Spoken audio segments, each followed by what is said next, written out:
We begin KCAL9 News at 4 with breaking news in the Sepulveda Pass, where there's been a fiery traffic accident involving a big rig.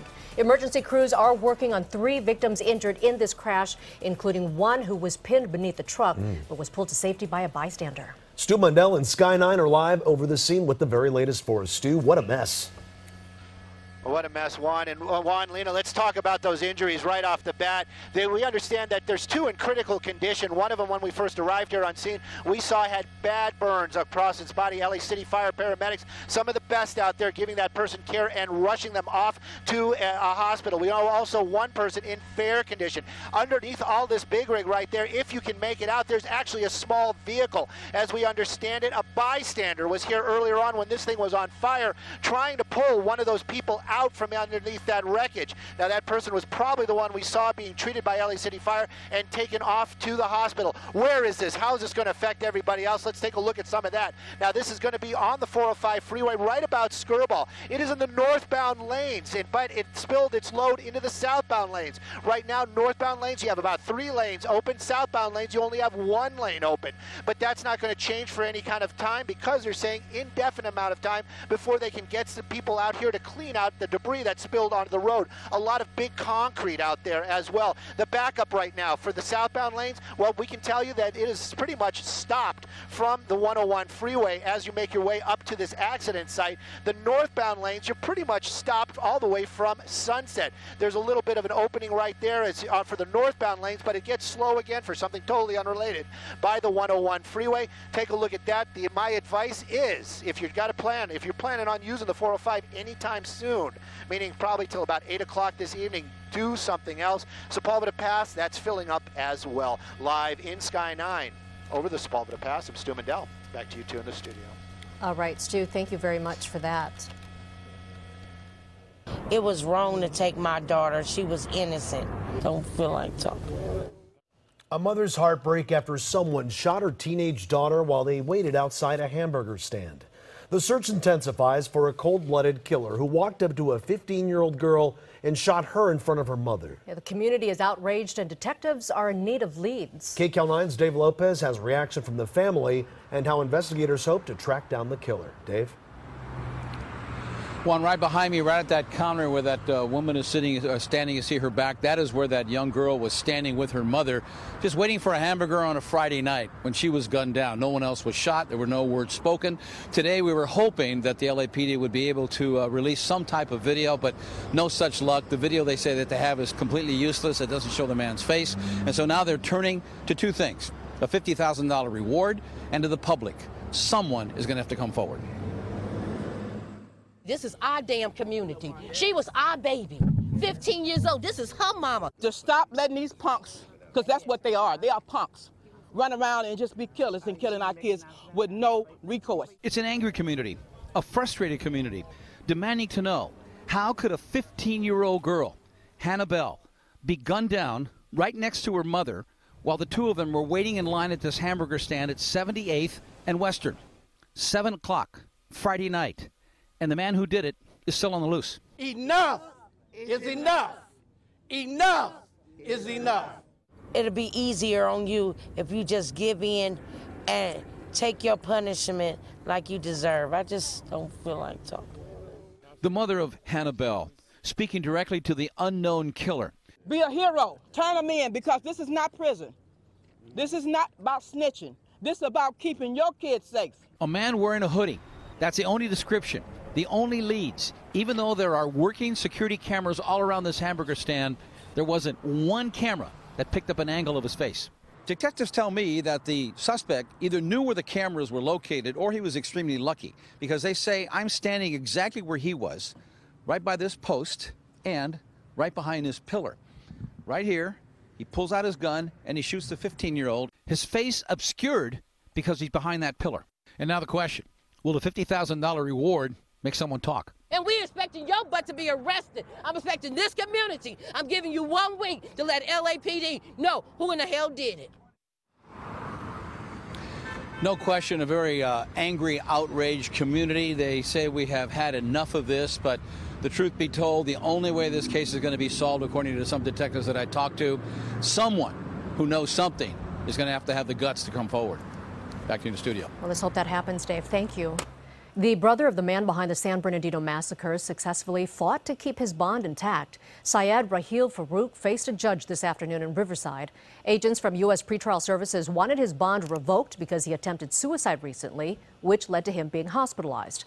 The older brother of Syed Farouk, who killed 14 people at a Christmas party in 2015, is charged with work visa and marriage document fraud. Today, a federal judge decided Syed Farouk can remain free on bail pending his sentencing on the fraud case in July. A San Clemente woman pleaded not guilty today to murder and DUI charges stemming from a fiery crash in the Huntington Beach. The crash last month killed 3 Las Vegas high school seniors. KCAL9 Orange County reporter Michelle Gili live outside the jail in Santa Ana with details. Michelle. That's right, and this story has a little bit of a twist. That's because police say they were tipped that this suspect, Bonnie Duarte, may have been making plans to leave the United States in order to avoid prosecution. So they say yesterday they tracked her down in the city of Downey and arrested her for a second time. Wearing T-shirts with Dylan Mack's photo, friends and family of the Las Vegas teen walked out of an Orange County courtroom where alleged drunk driver Bonnie Duarte entered a plea. The San Clemente mother, accused of killing 3 high school seniors, was rearrested over the weekend after police say they got a tip that she might leave the country. The 27-year-old posted bail last month after the fatal accident in Huntington Beach. We went and arrested her along with Huntington Beach so that she would be in court today and that we can secure her appearance. Duarte, who is facing 51 years to life in prison, has pleaded not guilty to 3 counts of murder and driving under the influence.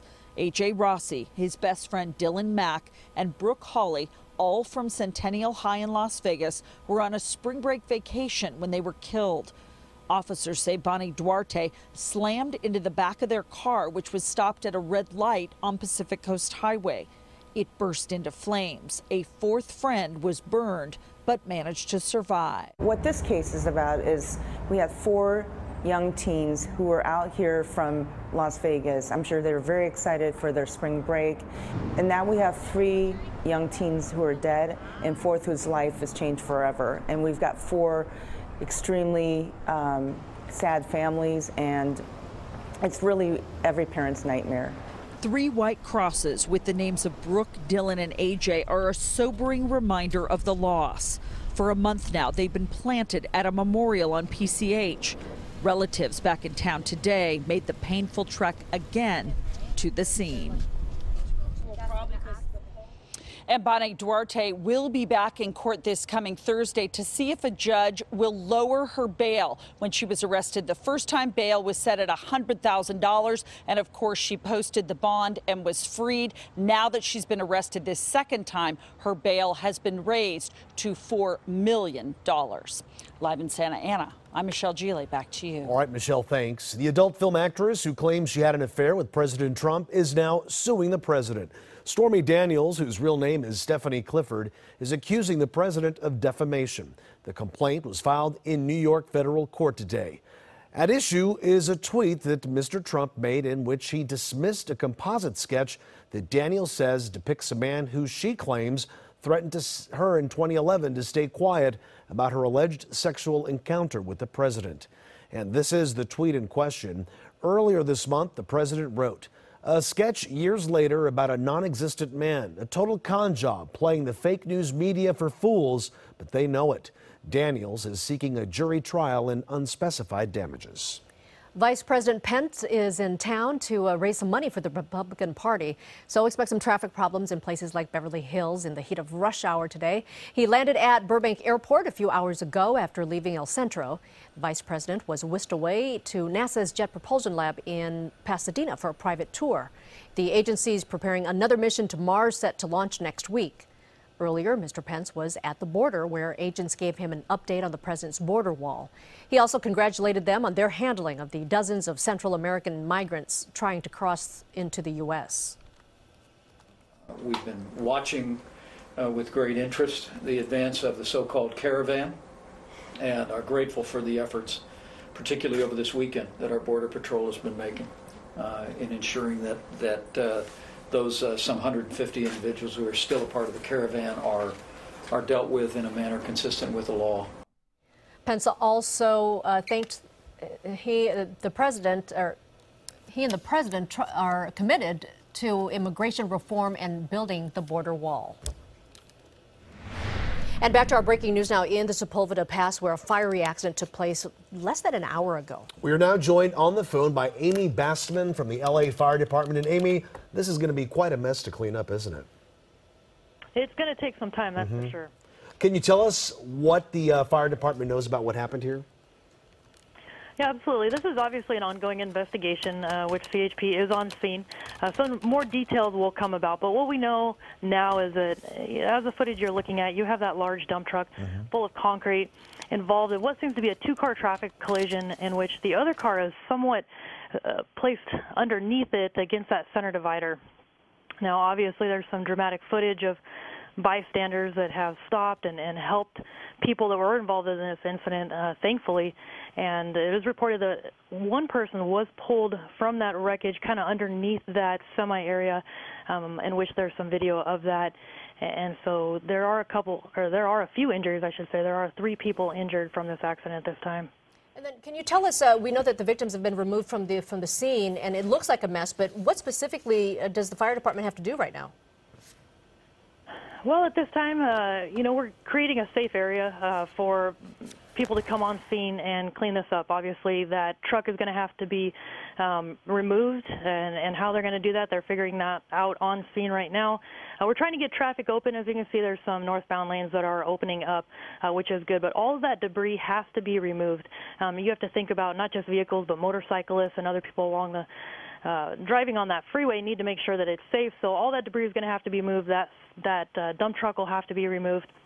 Not to mention, CHP is going to need to gather information, talk to bystanders, and complete their investigation of what happened. So at this point, is the fire department going to be there in a support type of capacity? Yeah, absolutely. The 3 victims, there were 2 victims that were in critical condition, transported to a local hospital, and 1 in fair condition. They have already been transported via ambulance. So the fire company is on scene. That's exactly what's going on, is we're there in support of CHP and the operation to clean up the freeway and get traffic moving again. Now, you said it was full of concrete. Is that what? So not only do we have to remove the wreckage of this truck, but also everything that's spilled out onto the roadway. Do you know exactly what it is that we're looking at?